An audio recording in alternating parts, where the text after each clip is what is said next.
Hit TV YouTube channels లో మీ వ్యాపార ప్రకటనలకు మరియు ప్రమోషనల్ ఇంటర్వ్యూస్ కోసం వెంటనే సంప్రదించండి. Welcome to hit TV. ఈరోజు మనతో మణిగురు రాజశేఖర్ గారు ఉన్నారు. నమస్కారం సార్. సో మనం ఇంతకుముందు 2 ఎపిసోడ్లో అప్పుల ఊబి నుంచి బయటికి రావడానికి 2 మార్గాల గురించి 2 సూత్రాల గురించి మాట్లాడుకున్నాము. అలాగే ఇప్పుడు 3rd స్టెప్ 3వ సూత్రం గురించి కూడా ఒకసారి మాట్లాడితే పూర్తి క్లారిటీ అందరికి వస్తుందని అనుకుంటున్నాను. సో ఏదైతే 3rd కోట్ ఉందో అది కూడా ఒకసారి నేను చదివి చెప్తాను. అదేంటంటే అప్పుల ఊబి నుంచి బయటపడడానికి 3వ సూత్రము ఆదాయ మార్గాలు పెంచుకోవడము. దీని గురించి ఒకసారి చెప్పండి సార్. రైట్, ఇక్కడ మన అప్పుల గురించి రావడానికి 3 సూత్రాల్లో ఒకసారి చిన్న రీక్యాప్. ఫస్ట్ ఎపిసోడ్లో మనం చెప్పింది ఏంటంటే కొత్త అప్పు చేయకపోవడం. సో అక్కడ ఏమైంది అంటే స్లైడ్ అవుతున్నాం, ఆగాం. రైట్, సెకండ్ దాంట్లో మనం చేసింది ఏంటి, ఖర్చులు తగ్గించుకోవడం. ఖర్చులు తగ్గించుకోవడం మళ్ళీ ఇక్కడ ఆగిన వాళ్ళ మనం వెనక్కి తిరిగి పైకి ఎక్కాలి. వెనక్కి తిరిగి పైకి ఎక్కాలన్నప్పుడు అన్నెసరీ లగేజ్ ఏదైతే ఉంటుందో అక్కడనే వదిలేయాలి, అది బర్డెన్ అవుతుంది. సో అన్నెసరీ లగేజ్ వదిలేస్తున్నాం మనం. సో ఏమైపోయింది, ఇప్పుడు జారడం ఆగింది, అన్నెసరీ లగేజ్ వదిలేసాం. సో ఇప్పుడు లైటర్ వెయిట్ తోటి అంటే less luggage more comfort. So unnecessary burden మొత్తం వదిలేసినప్పుడు మనం ఆ కంఫర్ట్ తోటి మనం ఈజీగా పైకి వెళ్ళగలుగుతాం. సో ఇది 3rd ఎపిసోడ్కి వచ్చేసరికి 3rd పాయింట్కి వచ్చేసరికి నేనేమంటానంటే డెఫినెట్గా మీరు ఏదైతే ఎర్నింగ్ సోర్స్ ఉందో, ఉద్యోగం కానీ వ్యాపారం కానీ వ్యవహారం కానీ మీరు ఏదైతే చేస్తున్నారో అది మాత్రమే కాకుండా, అంటే ఎందుకంటే దానివల్ల మీరు ఏదైతే సంపాదిస్తున్నారో అది సంపాదించింది సరిపోకపోవటం వల్ల, లేకపోతే దాన్ని మీరు హ్యాండిల్ చేయడం రాకపోవడం వల్ల అప్పుల్లోకి వచ్చారు. ఇప్పుడు మీరు దాన్ని రికవర్ చేస్తానన్నా కానీ మీకు ఆ స్పేస్ లేదు. ఆ స్పేస్ రావాలంటే ముందు అక్కడ అంటే అప్పులు తీరటానికి మీరు ఫలానా యంత్రం చేయండి, తంత్రం చేయండి, జపం చేయండి, తపం చేయండి అని చెప్పి ఎన్ని రకాల ఎపిసోడ్లు మీరు చూసినా, రకరకాల యూట్యూబ్లో రకరకాల ఛానల్లో మీరు ఎన్ని ఎపిసోడ్లు చూసినా ఒకటి మట్టుకు షూర్ ఏంటంటే అప్పుకి పరిష్కారం ఆదాయం మాత్రమే. నీకు సంపాదన లేకుండా నువ్వు అప్పులు తీర్చి బయటకు వస్తానంటే అది జరిగే పని కాదు. సో అల్టిమేట్ బాటమ్ లైన్ మీకు అర్థం కావాల్సిన విషయం, అప్పుల్లోంచి బయటికి రావాలంటే ఆదాయం ఉండాలి, ఇన్కమ్ ఉండాలి. నీకు డబ్బులు వస్తేనే కదా అప్పు తీర్చేది. నీకు డబ్బులే రాకుండా అప్పు ఎట్లా తీరుతుంది? సో మనం ఇక్కడ ఫోకస్ చేయకుండా మనం అప్పులు తీరాలి, అప్పులు తీరాలి, అప్పులు తీరాలి, అప్పులు తీరాలి, దేవుడి దండం పెట్టుకుంటాను, మంత్రం చేస్తాను, తంత్రం చేస్తాను, జపం చేస్తాను. ఓకే, ఇవన్నీ ఓకే. ఎప్పుడు నీ సంపాదన ఉన్నప్పుడు. నీ సంపాదన ఉన్నప్పుడు ఈ అవసరం లేదు. అవి ఉండి సంపాదన లేదు, అవి వెనక్కి రావు. నువ్వు మీరు దేవుడికి దండం పెట్టారండి నా అప్పులు తీరాలని, వాడు ఎక్స్పెక్ట్ పాత సినిమాల్లో లాగా రామ్దాస్కి లాగా కళ్ళలోకి వచ్చి లేదా ఒక షావుకారులాగా వచ్చి, ఇదిగో తానిషా ఈ రామ్దాస్ తీసుకున్నటువంటి డబ్బు అప్పుడు నేను తీరుస్తున్నా, తీర్చిపోతాడా? Are you expecting that? కదా, అది అట్లా అది ఎక్స్పెక్ట్ చేస్తే జరిగే పని కాదు అది. ఓకే, సో నీ అప్పు నువ్వే తీర్చాలి, అది నీ సంపాదనతో మాత్రమే తీర్చాలి. రైట్, సో ఈ విషయాన్ని మనం గుర్తుపెట్టుకున్నప్పుడు ఇన్ జనరల్గా ఏంటంటే నా దగ్గర ఒక వర్క్షాప్ ఉంటుంది, అదనపు ఆదాయ మార్గాలు అని చెప్పి. ఈ అదనపు ఆదాయ మార్గాలు అనే వర్క్షాప్లో మంచి స్పెషాలిటీ అయినా మనం మైండ్ ట్యూన్ చేస్తాం. ఈ మైండ్ ట్యూన్ చేసిన తర్వాత ఏమిటంటే వాళ్ళు ఇప్పుడు చేస్తున్న ఇన్కమ్ సోర్స్ కాకుండా అవే టాలెంట్స్, అవే ఎబిలిటీస్, అవే స్కిల్స్, అంటే కొత్తగా మళ్ళీ మనం ఎక్సర్సైజ్ చేయాల్సిన పని లేకుండా ఈ ఉన్న రిసోర్సెస్ తోటే minimum 150 earning ways I will make them to right. Okay, వాళ్ళే రాస్తారు, నేను చెప్పను.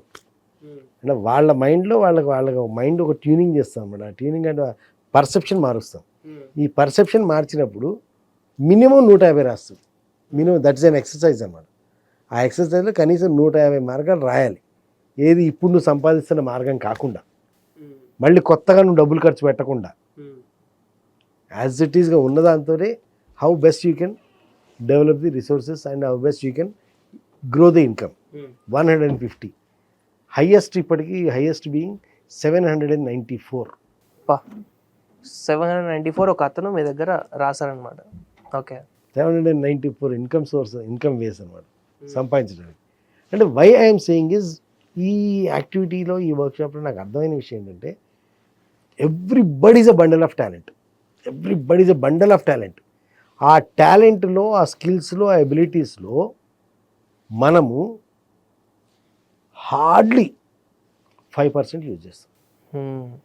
ఎవరైనా సరే నా దగ్గరికి ఇన్ని సంవత్సరాల ఎక్స్పీరియన్స్లో నేను నోటీస్ చేసింది ఏంటంటే, ఒక మనిషి తను సంపాదిస్తుంది only with 5% of his abilities. 5%. 5%తో నువ్వు ఇక్కడికి వచ్చావంటే అసలు ఇంకొక 5% నువ్వు యూజ్ చేయగలిగితే డబల్లో ఉంటావు. డబల్లో ఉంటే నీ అప్పులు ఎక్కడ ఉంటాయి? ఉండవు అప్పులు. అప్పులు ఎంత ఫాస్ట్గా క్లియర్ అయిపోతాయి, రైట్? సో అది దాని మీద ఫోకస్ చేయండి. ఆదాయ మార్గాలు పెంచుకోవడం ఎట్లా, ఆదాయం పెంచుకోవడం ఎట్లా, ఆదాయం పెంచుకోవడం గురించి నేను మాట్లాడలే, ఆదాయ మార్గాలు పెంచుకోవడం అన్నా. ఎందుకనంటే ఈ ఆదాయం పెంచుకోవడం అనేది నీ వల్ల అయితే ఈ పాటికి నువ్వు చేసింది. సో ఈ ట్రాక్లో కనుక ఫర్ ఎగ్జాంపుల్ ఒకళ్ళు ఉద్యోగస్తులండి, వాడు ఎంత కష్టపడ్డా కానీ ఆ ఉద్యోగంలో ఇంక్రిమెంట్ కానీ ప్రమోషన్ కానీ తన వల్ల కాదు, ఇంకోళ్ళు ఎవరు ఇవ్వాలి. అవును. సో ఇంటికి అక్కడికి వెళ్ళి సార్ మేనేజర్ గారు నాకు అప్పులు ఎక్కువైనాయి కానీ నాకు ఇంక్రిమెంట్ ఇవ్వండి అంటే తలుతాడు. అవును. సో ఆ ఆదాయ మార్గంలో నీకు ఆదాయం రాదు.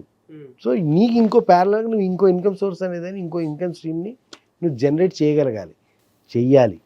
అబ్బా సార్ 8 hours ఆల్రెడీ జాబ్ చేస్తున్నాను సార్, ఇంకా 2 to 3 hours రోజు పని చేయాలంటే ఓపిక లేదు సార్. Okay, enjoy.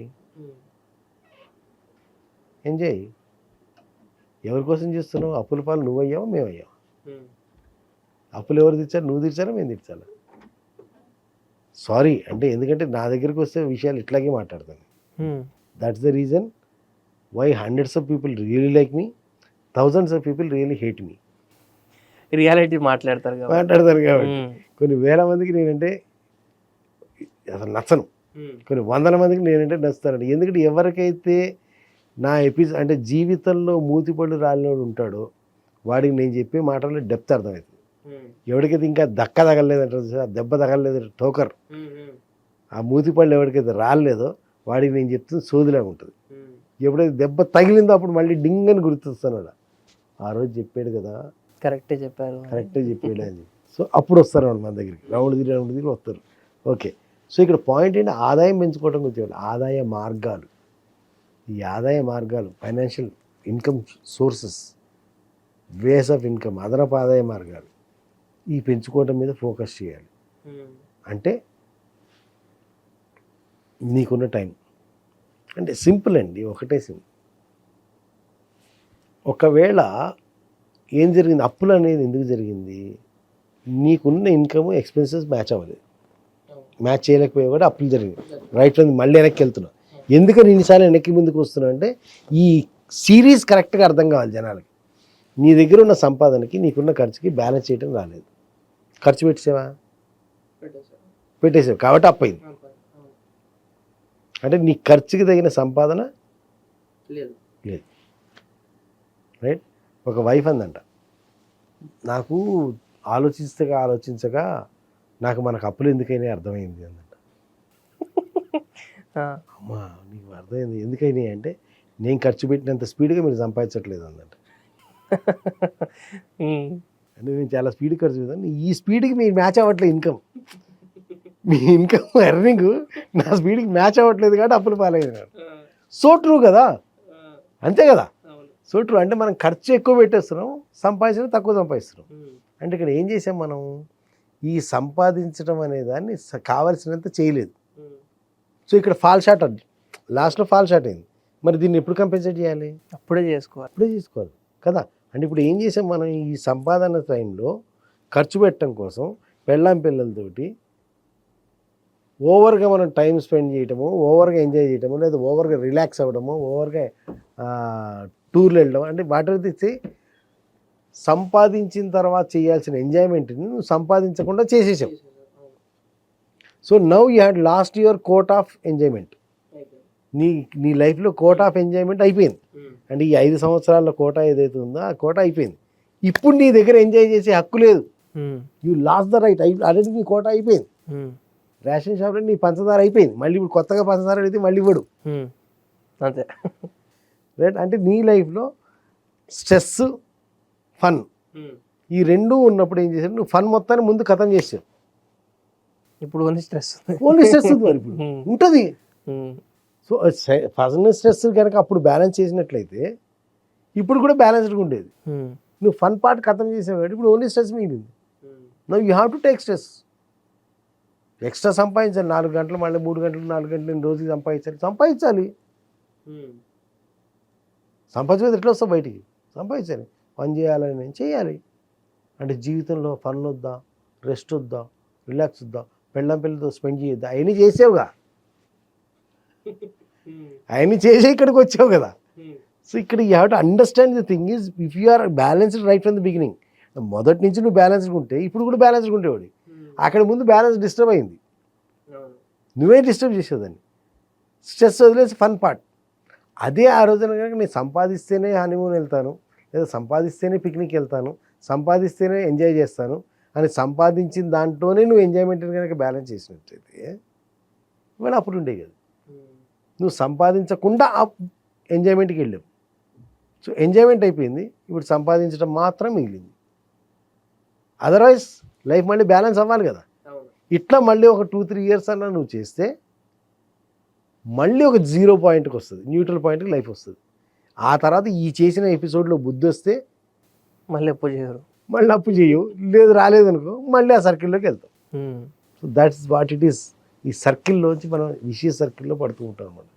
ఈ విషయ సర్కిల్లో పడకుండా you have to look for other income sources.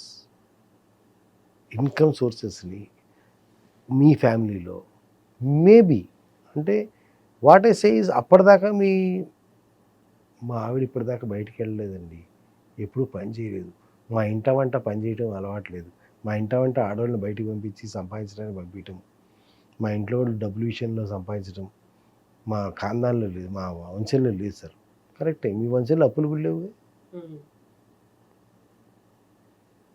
మీ వంశంలో ఇట్లా అప్పులు పాలవటం కూడా లేదుగా, ఉందా? లేదు. మరి అది చేసినప్పుడు ఇది ఎందుకు చేయవు? So when you had brought the money, అప్పు చేసినప్పుడు మీ వైఫ్ కూడా ఎంజాయ్ చేసింది.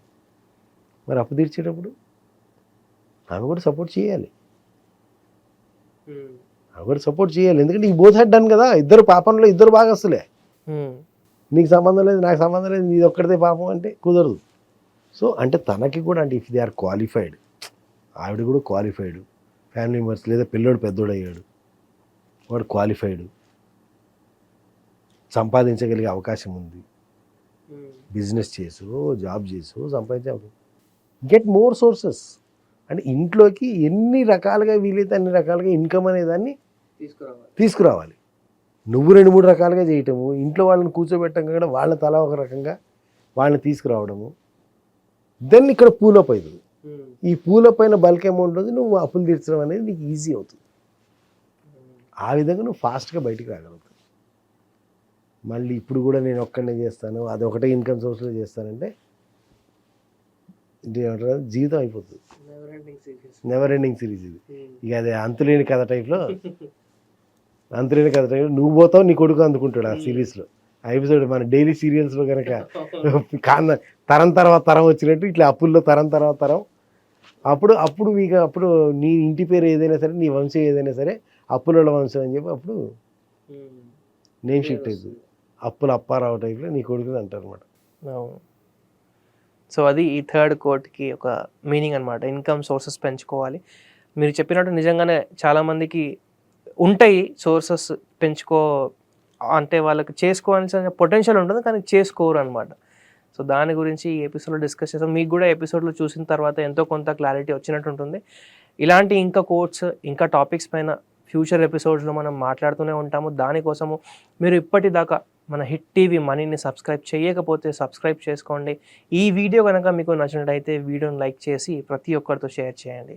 Thank you sir. Hit TV app ని డౌన్లోడ్ చేసుకోండి. ఇందులో short news, live news, entertainment movies అన్ని అవైలబుల్ గా ఉన్నాయి. Please download Hit TV app. Hit TV app. Hit TV యాప్ని ఫ్రీగా డౌన్లోడ్ చేసుకోండి.